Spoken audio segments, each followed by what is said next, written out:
आगे बापू दादा डरलौ नहीं बेटो न डरतौगे चाहे पुपरी थाना में के सवाल रे पड़तौगे चाहे बुमरा कोटवा हमारा लरे पड़तौगे पुपरी थाना में खिलवा हमर नामावा ये कदली तोहरे कारनामा बापू दादा डरलौ नहीं बेटो न डरतौगे चाहे पुपरी थाना में के सवाल रे पड़तौगे जोगे खलक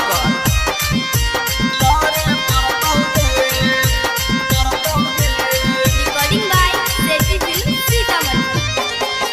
चाहे पुपरी थाना में के सवाल रे पड़तौगे